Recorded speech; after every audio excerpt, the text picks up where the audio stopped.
ಕೆರೆ ತುಂಬಿಸುವಂತಹ ಯೋಜನೆಯ ಪೈಪ್ ಒಡೆದು ಬೆಳೆ ನಾಶವಾಗಿದೆ. ಪೈಪ್ಲೈನ್ ಒಡೆದು ಅಪಾರ ಪ್ರಮಾಣದ ಬೆಳೆ ಹಾನಿಯಾಗಿದೆ. ಹೂವಿನಹಡಗಲಿ ತಾಲೂಕಿನ ತಿಪ್ಪಾಪುರ ಗ್ರಾಮದಲ್ಲಿ ನಡೆದಿರುವಂತಹ ಘಟನೆ. ಕೆರೆ ತುಂಬಿಸುವ ಯೋಜನೆಯ ಪೈಪ್ ಒಡೆದು ಬೆಳೆ ನಾಶವಾಗಿದೆ. ಪೈಪ್ಲೈನ್ ಒಡೆದು ಅಪಾರ ಪ್ರಮಾಣದ ಬೆಳೆ ಹಾನಿಯಾಗಿದೆ. ಹೂವಿನಹಡಗಲಿ ತಾಲೂಕಿನ ತಿಪ್ಪಾಪುರ ಗ್ರಾಮದಲ್ಲಿ ಒಂದು ಘಟನೆ ನಡೆದಿದೆ.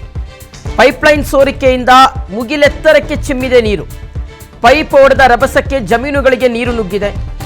ಈರುಳ್ಳಿ ಬೆಳೆ ಕೊಚ್ಚಿಕೊಂಡು ಹೋಗಿದೆ. ಮೆಕ್ಕೆಜೋಳ ನೆಲಸಮವಾಗಿದೆ.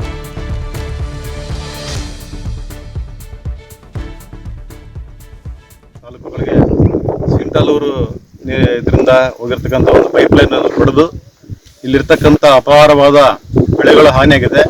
ಅದರಲ್ಲಿ ನೋಡ್ತಾ ಇರ್ಬೋದು, ಇದು ತೆಂಗು, ಅಡಿಕೆ ಹಾಗೂ ಮೆಕ್ಕೆಜೋಳ, ಈರುಳ್ಳಿ, ಕಬ್ಬು ಎಲ್ಲ ಹಾನಿಯಾಗಿದೆ. ಉಳ್ಳಾಗಡ್ಡಿ ಆಗೈತೆ ಸರ್, ಇದು ಮೆಕ್ಕೆಜೋಳ ಆಗೈತಿ.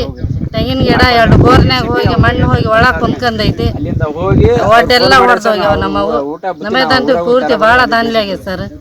ಬರಂಗಿಲ್ಲ, ಅವ್ರು ಏನು ನೋಡಂಗಿಲ್ಲ, ಏನಿಲ್ಲ. ಎಷ್ಟೊತ್ತಾದ್ರೂ ಕೂಡ ಕೆರೆ ತುಂಬ ನೀರು ಯೋಜನೆ ಹೊಡೆದು ಪೈಪ್ ಎಲ್ಲ ಚಪಾಟ್ ಆಗಿಬಿಟ್ಟೆ ಸರ್. 7 ಎಕರೆ 6ರಿಂದ 7 ಎಕರೆ ಉಳ್ಳಾಗಡ್ಡಿ ಇದು ಹೋಗಿ ಸರ್. ಮೆಕ್ಕೆಜೋಳ ಹೋಗಿ ಸರ್. ಒಂದು 2 ಎಕರೆ ಅಷ್ಟು ಉಳ್ಳಾಗಡ್ಡಿ ಹೋಗಿ ಸರ್. ಎಲ್ಲ ನೀರು ಪಾಲಾಗ್ಬಿಟ್ಟೆ ಸರ್. ನೀವು ನೋಡ್ತಿರ್ಬೋದು, ಪೂರ ಚಪಾಟಿ ಅಂದರೆ ಚಪಾಟಿ ಸರ್. ಎಲ್ಲ ಹಳ್ಳ ಪಳ್ಳ ಎಲ್ಲ ತುಂಬಿ ಎಲ್ಲ ಚಪಾಟಿ ಆಗಿಬಿಟ್ಟೆ ಸರ್. ಭಾಳ ಅಂದ್ರೆ ಸಮಸ್ಯೆ ಆಗ್ಬಿಟ್ಟೆ ಸರ್. ಕೆರೆ ತುಂಬ